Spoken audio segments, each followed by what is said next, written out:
Hello my YouTube family, आप सभी को छठी पर्व की ढेर सारी शुभकामनाएं। कार्तिक मास स्नान का बहुत ही बड़ा महत्व है। आज हम आपके लिए लेके आए हैं कार्तिक मास स्नान की कहानी, एक बुढ़िया माँ और हनुमान जी की कहानी। कार्तिक मास में स्नान का बहुत ही महत्व है। जो भी प्रातःकाल स्नान करके एक दीपक जलाता है पवित्र नदी पर, उसे कई यज्ञों का फल प्राप्त होता है। और जो भक्ति भाव से कहानी का श्रवण करते हैं, उन्हें भी एक यज्ञ के बराबर फल की प्राप्ति होती है और सभी पाप दोष जो छोटे मोटे होते हैं उससे मुक्ति मिल जाती है। तो आइए सुनते हैं पापनाशक कार्तिक मास की कहानी, बूढ़ी माँ और हनुमान जी की। हनुमान जी की कृपा आप सभी पर बनी रहे। प्लीज़ चैनल को लाइक से सब्सक्राइब जरूर करिएगा। बुढ़िया माई और हनुमान जी की कहानी लेकर आए हैं आपके लिए। प्लीज़ कहानी भक्ति भाव से और बहुत ध्यान से सुनिएगा और कमेंट बॉक्स में जय हनुमान जी लिखना ना भूलिएगा, जिससे हनुमान जी की कृपा आप सब पर बनी रहे। क्योंकि हनुमान जी सभी भगवान अंतर्यामी हैं, सब देखते हैं कितना भाव प्रेम हम में है। तो प्लीज़ कहानी के अंत में कमेंट में जय हनुमान जी ज़रूर लिखिएगा। किसी गांव में एक बुढ़िया माई रहती थी। उनके एक बेटा और बहू थे जो उसी के साथ रहते थे। एक बार जब कार्तिक का महीना आया तो बुढ़िया माई ने अपने बेटे से कहा कि वो कार्तिक स्नान के लिए जाएगी और एक महीना गंगा जी के किनारे रहेगी। यह सुन बेटे ने अपनी पत्नी से कहा, माँ के लिए 30 लड्डू बना कर दे दो ताकि वह पूजा पाठ करके खा सके। बुढ़िया माई की बहू थोड़े गुस्से स्वभाव की थी। सारे घर का काम उसके सर के ऊपर था और ऊपर से लड्डू बनाने हैं। बहू ने गुस्से में आकर जैसे तैसे 30 लड्डू बनाकर दे दिए। बुढ़िया माई कार्तिक स्नान के लिए घर से निकल गई। गंगा जी के किनारे पहुंची और एक झोपड़ी बनाकर वहां रहने लगी। वो सवेरे उठकर स्नान करती, पूजा पाठ करके जैसे ही एक लड्डू निकाल कर खाने लगती तो हनुमान जी बंदर के रूप में आते और बुढ़िया माई खुशी खुशी वो लड्डू उस बंदर को दे देती। बुढ़िया माई को बंदर को लड्डू खिलाने में बहुत खुशी मिलती थी। हनुमान जी बुढ़िया से बहुत खुश थे। इस तरह से कार्तिक का पूरा महीना बीत गया और सभी 30 के 30 लड्डू हनुमान जी बंदर के रूप में खा गए। जब कार्तिक का महीना समाप्त हुआ और बुढ़िया वापस जाने की तैयारी करने लगी तो हनुमान जी उनके सामने प्रकट हुई। उन्होंने बुढ़िया माई की झोपड़ी की जगह एक आलीशान महल बना दिया और उनका घर धन दौलत से भर गया। अन्न धन के भंडार भर गए। उनकी काया निरोगी हो गई।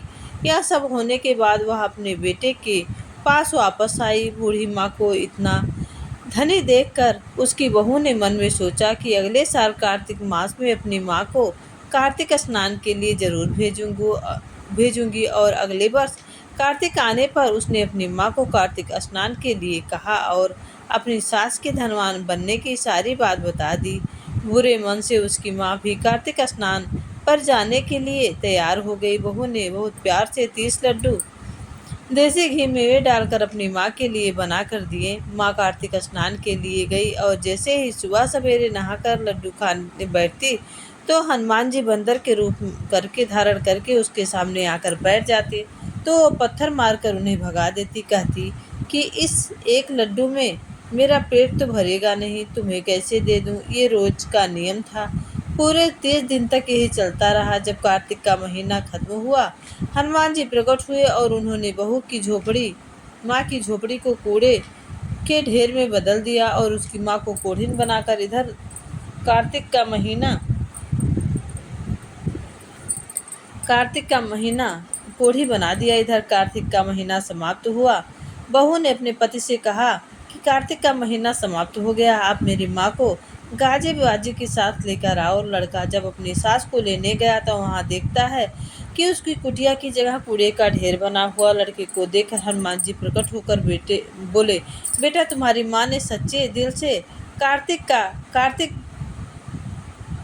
का स्नान किया था, इसी कारण तुम्हारी माँ पर कार्तिक देव प्रसन्न हुए हैं। लेकिन तुम्हारी सास ने लालच और पापी मन से यह कार्तिक स्नान किया है। उनके कार्तिक मास में अपनी बेटी के घर का अन्न खाया ही, इसलिए कार्तिक देवता इससे नाराज हो गए हैं और उन्होंने इसे कोढ़िन बना दिया। हे कार्तिक महाराज, जैसी कृपा आपने बूढ़ी माई पर करी, वैसे ही इस कहानी को कहने सुनने वाले और हुंकार करने वाले पर करना। हनुमान जी जैसे आप पे सब पे दया की, वैसे जो भी आपकी श्रद्धा भाव से यह कहानी सुने, सब पर अपनी दया बरसाते रहना और सब पर अपना कल्याण करना। ऐसे ही हनुमान जी की 2 कहानियाँ हैं। एक कहानी मैंने आपको सुना दी और एक ही बहुत ही रोचक और पौराणिक कहानी, बहुत ही भक्ति भाव से रसमय कहानी आपको सुनाने जा रही हूँ। कहानी पूरा ज़रूर सुनिएगा।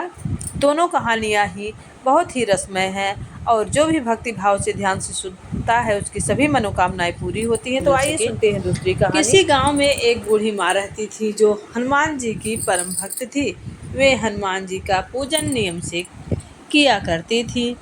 बूढ़ी माँ रोज एक रोटी का चूरमा बनाती और हनुमान जी को भोग लगाती और कहती, लाल लंगोटो हाथ में सोटो, ले बाबा तू साबुत रोटो, मैं तन तेऊ तड़के, तू मन दियो बुढ़ापे।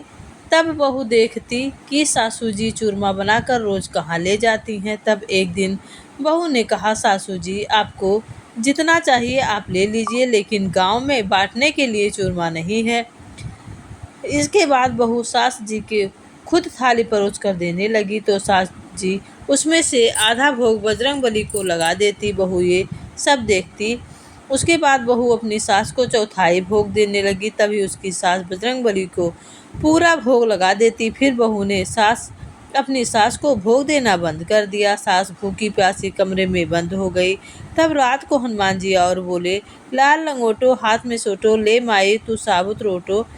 तब उस बूढ़ी माँ ने रोटा लेकर चूरमा बनाया और बजरंगबली को भोग लगाया और खुद भी खा लिया। इसी तरह समय बीतने लगा।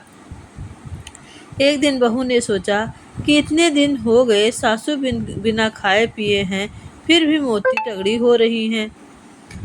तब बहू ने अपने बच्चों को सासू माँ के पास भेज दिया और कहा कि जाओ देखो दादी क्या खाती हैं।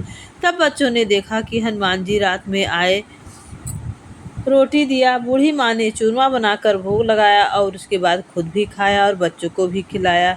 सुबह बच्चे जब अपनी माँ के पास गए तो उन्होंने माँ को बताया कि माँ दादी के पास एक लाल मुंह का बंदर आता है और वो ही रोटी देकर जाता है। इधर बहू के घर में धन संपत्ति का विनाश होने लगा। दूसरे दिन वह चुपचाप देखती रही। जैसे ही बजरंगबली आए, बहू ने उनका पाँव पकड़ लिया। बजरंगबली बोले, अरे पापिन, मैं बाल ब्रह्मचारी हूँ, तू मेरा पाँव मत पकड़, मुझे माफ़ कर दीजिए, तभी मैं आपके पाँव छोड़ दूंगी। हनुमान जी ने कहा, तूने मेरे भक्त को पूजा करने से मना किया, रोका, अब तुझे क्यों माफ़ी मांग रही है? बहू ने कहा, भगवान मेरी आंखें खुल गई हैं, अब मैं मना नहीं करूंगी। सासू माँ जितना चाहे उतना भोग लगा सकेंगे, जैसा चाहे आपकी भक्ति कर सकेंगी और मैं भी आपके साथ अपने सासू माँ के साथ मिलकर आपकी पूजा किया करूँगी। तब हनुमान जी ने कहा, ठीक है जाओ, अब सब ठीक हो जाएंगे। उसके बाद बहू बेटा अपनी माँ के साथ हर मंगलवार को हनुमान जी की पूजा करने लगे। हनुमान जी की कृपा से उनके घर में फिर से धन संपत्ति सब कुछ आ गया और बहू बेटा और माँ सास तीनों साथ साथ सुखपूर्वक रहने लगे। जय हनुमान जी की। हनुमान जी जैसे आपने अपने भक्त बूढ़ी माँ पर कृपा की, वैसे ही सब पर कृपा करना। जो भी भक्ति भजन और भक्ति भाव से आपका यह कथा का श्रवण करे, सुने और आपकी भक्ति करे, उसकी सभी मनोकामनाएं पूरी करना। बजरंगबली की भक्ति जो भी भक्ति भाव से करते हैं, उनका भजन कीर्तन करते हैं, उनका पाठ करते हैं, उन्हें कभी भय नहीं होता। और जो श्रद्धा भाव से प्रभु हनुमान जी का भक्त बनता है, पूजा अर्चना करता है, हनुमान जी को ध्याता है, बजरंगबली, सीता मैया की कृपा, प्रभु श्री रामचंद्र जी की कृपा, भोले बाबा की कृपा उस पर हमेशा बनी रहती है। आपको अगर कहानी अच्छी लगी हो तो प्लीज़ चैनल को लाइक शेयर सब्सक्राइब करिएगा और कमेंट बॉक्स में जय बजरंगबली ना भूलिएगा। हम आपको अच्छे से अच्छी वीडियो लाना चाहते हैं ताकि आप हमारे चैनल भक्ति रस का आनंद ले। लेकिन अगर हमारे वीडियो में कोई त्रुटि होगी तो कृपया कमेंट बॉक्स में ज़रूर बताइएगा। हमारी प्रार्थना है बजरंगबली की कृपा आप सभी पर बनी रहे, आप सभी स्वस्थ रहें। बजरंगबली ने जैसे उस बुढ़िया पर कृपा की, वैसे सब पर कृपा करना। जैसे बेटे की माँ पर कृपा किया, वैसे आप सब पे कृपा करना और सबकी गलतियों को माफ़ करना। बजरंगबली की कृपा आप सब पर बनी रहे, विष्णु भगवान की कृपा आप सब पर बनी रहे, तुलसी मैया की कृपा आप सब पर बनी रहे, माँ लक्ष्मी जी की कृपा आप सब पर बनी रहे। आप सभी हमेशा स्वस्थ रहें और हंसते मुस्कुराते रहें और भक्ति रस का रसपान करते रहें। इसके साथ हम आपके लिए फिर दूसरा वीडियो लाएंगे, दूसरी कथा लाएंगे। तब तक मेरे चैनल को मेरी आपसे प्रार्थना है कि मेरे चैनल को ज़्यादा से ज़्यादा शेयर करें और वीडियो को लाइक करें। कमेंट में विष्णु भगवान या भगवान का नाम लिखना ना भूलिए। मेरी यह प्रार्थना है आपसे। प्रभु आपके घर में सुख समृद्धि भर दे। जय लक्ष्मी माता।